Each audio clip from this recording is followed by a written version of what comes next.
Good afternoon and welcome to Brave Embrace. I am thrilled to be with you here today. And we had our guest, Gail, joining us. However, due to a situation that came today, we're going to have her with us next week. So I'm going to talk to you guys today about the effects of the system and system change. Thank you again for being here. On June 6, 1990, I was stolen in the dark. I was followed home from a restaurant and kidnapped from my driveway. It's not at all what I had planned for my life. And as you can imagine, being thrust into the system and into this extreme violation changed my life forever. What I found, though, is the perseverance and the brave comes with being willing to take one step at a time and change the way things occur. It's not about planning everything for the future, it's about not focusing on the past and seeing what's possible. So many times, when situations occur, we find that our laws are just not able to handle them. Constructed, historically, they have consequences that aren't always intended. And so we have found that in the system, the criminal justice system, which is meant to be balanced, is often unbalanced in the way of the offender. So when we meet with Gail in the coming weeks, you will learn about her tremendous perseverance. Ms. Gardner has stuck with her desire to find justice all of these years.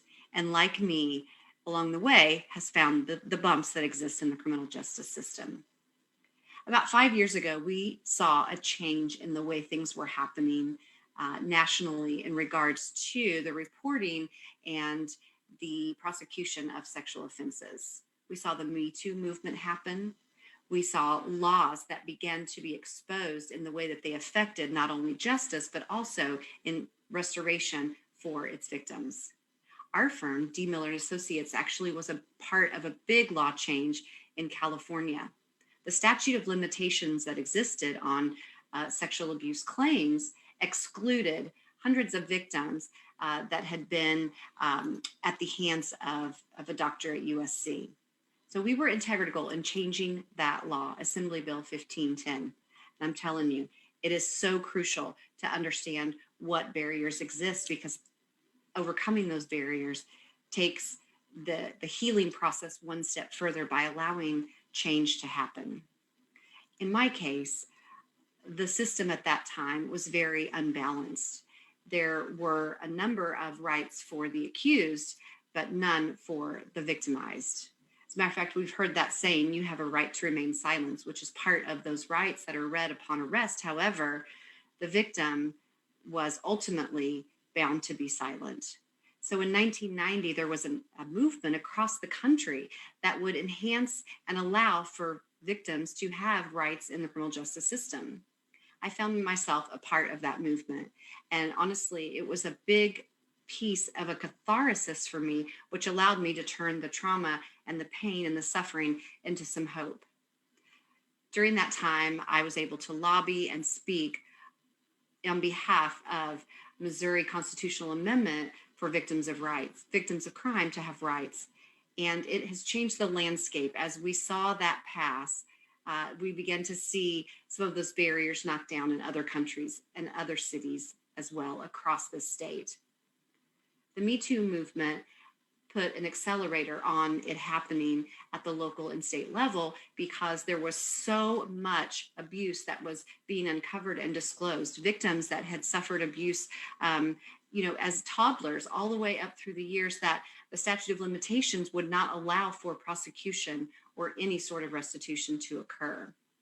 We saw in Michigan that change occurring. We have seen the change in Pennsylvania around clergy abuse, and our firm is puts that as a priority to address and see what laws exist that might change that we could benefit victims with. So, as we talked about cold cases recently, one of the issues that exist in that arena of sexual assault offenses is the rape kit, and whether that is being tracked and whether that evidence is being stored properly, and ultimately if it is being forensically reviewed. So in many cases, we see that previous evidence has been sitting on a shelf somewhere. And if there is pressure, and if there is a movement towards understanding that evidence and getting it into a laboratory, often crimes can be solved. The problem, and what we're going to dissect in the weeks coming, is what does that mean for a victim of crime who has, in some ways, put this victimization on a shelf in their life? They know that it existed. They wish there could have been justice, but in their mind, they are trying to exist and survive every day. What does it feel like when those wounds get opened up? What is it like when someone has to face the issues of their victimization and perhaps look at a trial or going through the criminal justice system, which is so often like a maze in many states? I, for one, see the need for enhanced rights for victims of crime. Many of these constitutional amendments that happened or laws that changed in various states included a clause where there could be no accountability, basically, for the system if they did not allow these rights to be understood. So, for example, in the courtroom, victims have a right to be present in most states and jurisdictions. They have a right to information. They have a right to know what's happening if an offender is arrested or in Department of Corrections. That's the type of legislation that I worked on early on to see pass. And there is a federal statute that's similar that allows for victims to have rights at the federal level. So when crimes occur like 9/11 or some of these big mass crime, there is federal law that actually protects and serves. But what happens if you find at your local level that there are laws in place that put barriers there, that don't enhance the ability for victims to be heard in the system and to also be validated and understood? And what also happens when those laws keep evidence from surfacing or being understood in a way to enhance? Those are the issues that we will be looking at. And do our states and do our local governments, are they in favor of these changes? Most often, the change starts with one person. You will see it, for example, Mothers Against Drunk Driving. One woman lost her child in a horrific accident involving alcohol. And that crash took the life of her daughter. And she was able to persevere and find her brave and move forward with an effort that I believe has changed our entire way that we look at socialization, but it also has allowed for people to be survivors. It has allowed people to live. Those crashes that have alcohol as a part of it or any kind of impairment were not looked at as seriously under statute, but she began to work and change laws, just like we have seen so many people do. When Bill Cosby was convicted in California and was being held on other charges, we began to also look in other states at what types of statute of limitations existed and found that there was an intense need for that to be changed. We're seeing that in the realm of Boy Scout abuse that has occurred. It's in so many small communities across the country. And we are working with survivors, thousands of survivors, to make sure that there are no loopholes, that we can help them find justice and restoration. Restoration can equal healing. And it doesn't have to be a financial restitution. It can be something that happens when there is a validation that a crime has occurred. Victims often need some simple, basic things to begin to feel a part of the system, and that encourages their ability to be brave and to move forward with changing laws or speaking out at the community level, speaking out at the state level. It's really important when we hear survivor stories, when they're attached to a change that benefits other citizens. That's an even bigger win. I'm so proud to know that many of the victims that we will be working with in the next couple of months have stories where they have found they're brave. These laws were created in a time when the world looked different. And as we heard from our law enforcement friend, Mr. Krakowski, last week, it's imperative to know that our law enforcement partners and our court partners are often, held by the laws that were created by citizens and legislature in their states. And if those haven't been reviewed, or there's not been, a situation where there was an unintended consequence, sometimes those barriers that exist, those laws that that bind are there hiding and until someone needs it to be different. It reminds me of election time at the local level as well. So often we see reports in media where there has been a judge, for example, or some other member of the first responding, body, and that they perhaps acted in a certain way. Yet what we forget is that we often elected them. We often, you know, put them into office. And so it behooves us to stop and really look at the track record of those that we're electing into these positions, all the way up to legislature and into the governorship, so that we can assure that our motives are aligned, our intuition and our goals around these crimes are aligned. Because we need to continue to advance, we need to continue to move forward. And for me personally, as a victim of crime with 4 offenders in 3 different jurisdictions, I was facing a variety of possible difficult situations to overcome. Now, most likely when a crime happens like that with multi jurisdictions, they handle those all together at the same time. Uh, Again, it depends on this jurisdiction, it depends on how well all the partners work together.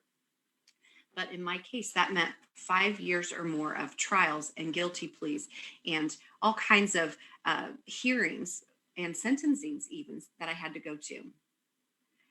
Recently I learned that one of my offenders is set to be released in the coming year.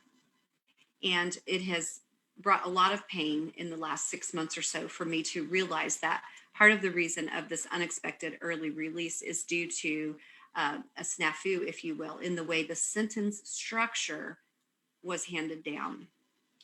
It's kind of a difficult thing to explain, but to try to make it very, very simple. Basically, this offender has 75 plus years and was what they call at the time a Class X offender, meaning they'd already served time in prison and deserved to serve almost the maximum of the sentence they were given.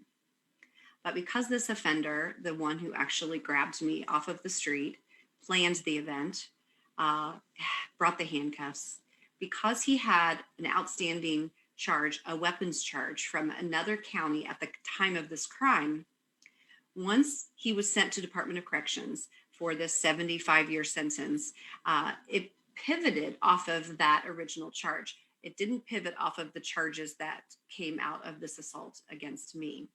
Therefore, it set him in an advantage on the amount of time he would serve on those 75 years. In addition, there is a situation in our sentencing system that looks at those years differently. It's called concurrently or consecutively. Consecutively means if there are 2 5-year sentences, you serve 5 and then you serve the next 5. If they're handed down in a concurrent manner, that means you serve 1 5-year at the same time as you're serving another 5 years. So that is used often as a tool to either gain a guilty plea or some sort of minimized situation where perhaps the victim and their family, it doesn't have to go through a trial and so forth. And sometimes that's a sentence handed down just to maximize the amount and the type of sentence and the type of charge, but yet minimize the extended situation for the offender. So it's used in a lot of different ways. In my particular case, for this offender, 2 counties were handing down sentences at a similar time. One county chose to have the sentence run consecutive to the previous county. So that means this 5 years here and then 5 years.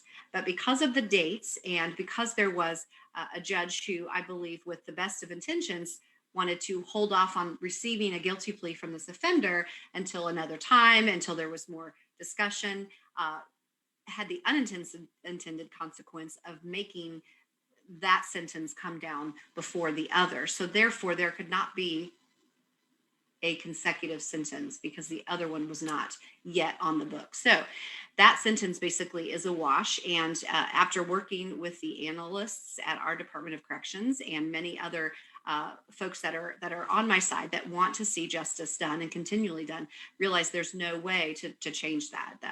And so I am now faced with the realization that one of these offenders is going to be, out in the next year or so. So it takes me back to my conversation that I'll have soon with Gail and other survivors that have pushed through and changed laws, because it shows me that the work is never done.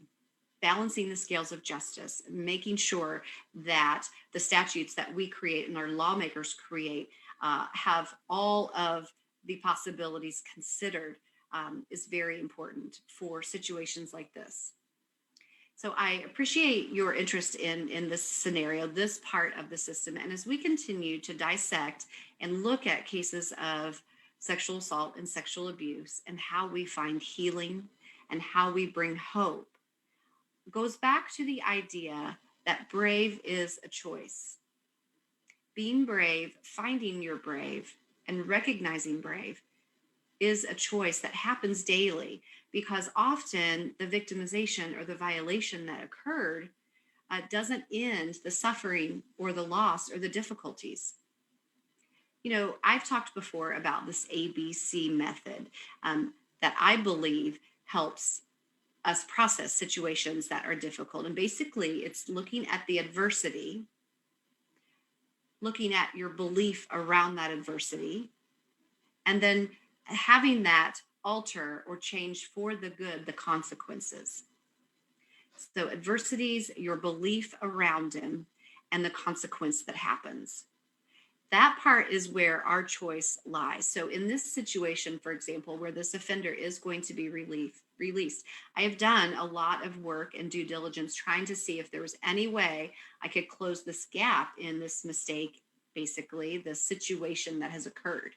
But understanding that that happened not on purpose, that it wasn't necessarily a lack in the system or someone's fault. It just simply is the way it is. It has changed my belief around it.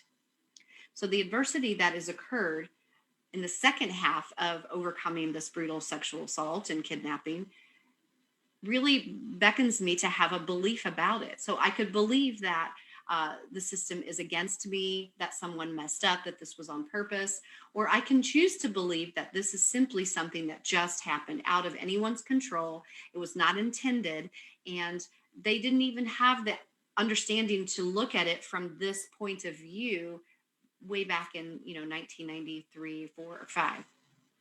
So this consequence then allows me to feel empowered and encouraged that maybe this is a gap that I can choose to look into and close. So rather than feeling offended again necessarily by it, not that I don't somewhere inside, but I'm choosing to look at the belief around this situation and have it alter my consequence in a better way.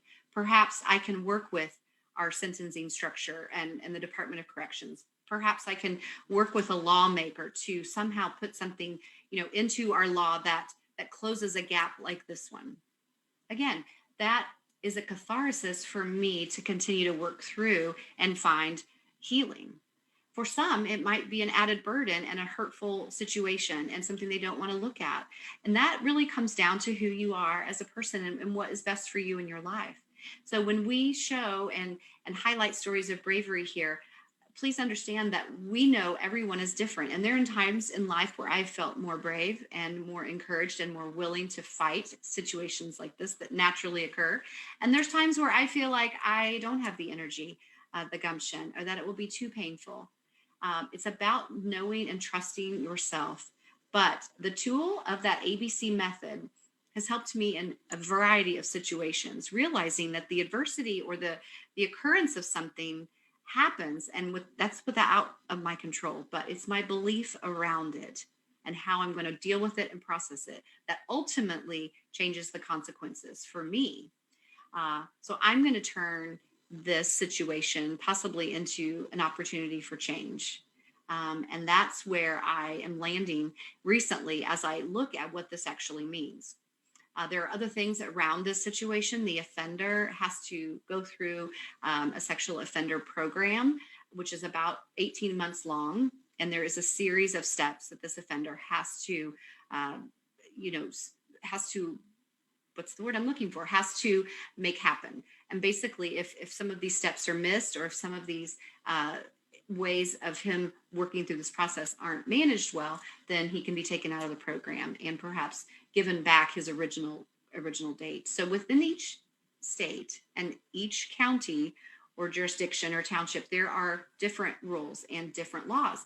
And that's where I wanted to shift to from looking as we did at cold cases and the investigation of those and what that looks like into stories of overcoming when, as you'll hear from Gail Gardner soon, that sometimes the justice does come, it just comes later.